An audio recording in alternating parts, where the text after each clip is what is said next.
students, now open page number 96. The seed first absorbs water through its hole. This softens the seed coat and so it bursts. A small root comes out from the seed which grows downwards. It is called radicle. A small shoot then comes out from the seed and grows upward. It is called plumule. The seed with a small root and a small shoot is called a seedling. The growing seedling uses the food stored in the cotyledons for its growth.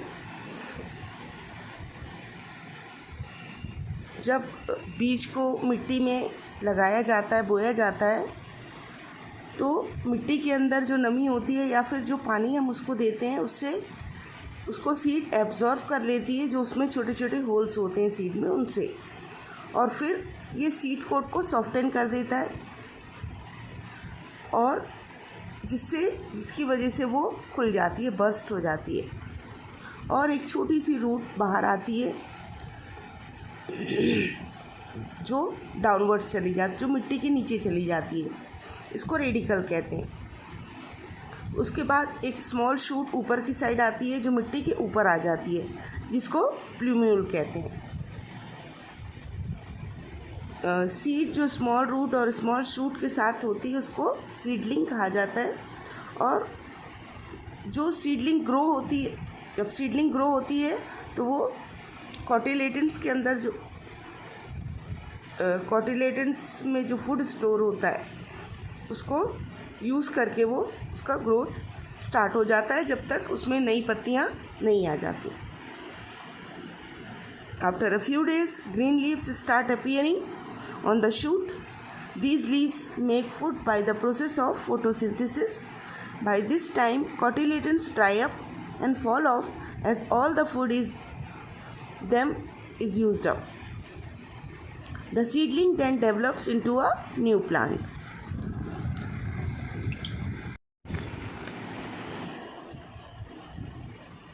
कुछ दिनों के बाद छोटी पत्तियाँ दिखना शुरू हो जाती हैं। जो पार्ट ज़मीन के धरती के मिट्टी के ऊपर होता है उसमें छोटी छोटी पत्तियाँ अपीयर होने लगती हैं और फिर ये अपना फोटोसिंथेसिस प्रोसेस स्टार्ट कर देती हैं, जिससे प्लांट की ग्रोथ भी स्टार्ट हो जाती है और फिर कोटिलेडन्स सूख जाता है और गिर जाता है, क्योंकि उसका सारा फूड उसको पूरी तरीके से यूज़ कर लिया जाता है।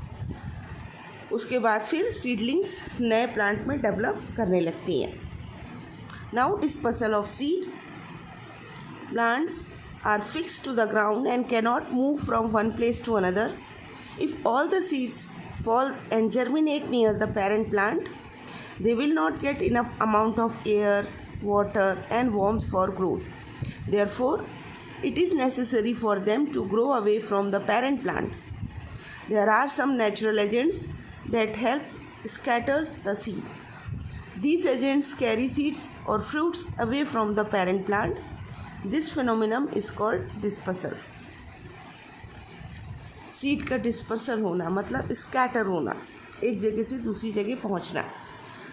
क्योंकि आप सब जानते हैं कि प्लांट एक जगह ग्राउंड में फिक्स होते हैं, वो एक जगह से दूसरी जगह मूव नहीं कर सकते हैं। इसलिए अगर पेरेंट प्लांट की जितनी भी सीड्स हैं वहीं पे गिर जाएंगी आसपास, तो वहीं जर्मिनेट होने लगेंगी, तो फिर उनको इनफ वाटर, एयर और सनलाइट नहीं मिलेगी, जिससे उनकी ग्रोथ अच्छी नहीं होगी। इसलिए ये ज़रूरी है कि उनको पेरेंट प्लांट से थोड़ी दूर दूर पे उगना चाहिए या जर्मिनेट होना चाहिए। कुछ नेचुरल एजेंट्स होते हैं जो सीड को स्कैटर करने के लिए हेल्पफुल होते हैं और वो सीड को एक जगह से दूसरी जगह या फ्रूट को एक जगह से दूसरी जगह पेरेंट प्लांट से दूर ले जाते हैं, और इस फिनोमिनम को क्या कहते हैं? Dispersal, right? Agents of seed dispersal. Dispersal is carried out by wind, water, animals and explosion of fruits. The special structure of certain seeds and fruits help them in dispersal. Dispersal of seeds by wind. Seeds of cotton, madar, dandelion and hiptech are light and hairy, so they can be easily carried out by wind. The seeds of sycamore tree are winged. They spin through the air like mini helicopters. Dispersal किसके द्वारा होता है? Seeds का एक जगह से दूसरी जगह पहुंचने का जो एजेंट होते हैं वो क्या होते हैं? विंड। बहुत तेज़ जब हवा चलती है या जब बारिश होती है तो एक जगह से दूसरी जगह बह के चले जाते हैं एनिमल्स के थ्रू, या फिर जब फ्रूट एक्सप्लोड होता है, फटता है और उसके अंदर से बीज फूट के दूर चला जाता है। तो इससे क्या होता है कि सीड और फ्रूट्स जो है एक जगह से दूसरी जगह डिस्पर्स हो जाते हैं। कॉटन, मदार, डेंडेलियन और हिप्टेज लाइट और हेयरी होते हैं इनके सीड्स, तो ये इजीली हवा के द्वारा एक जगह से दूसरी जगह पहुंच जाते हैं।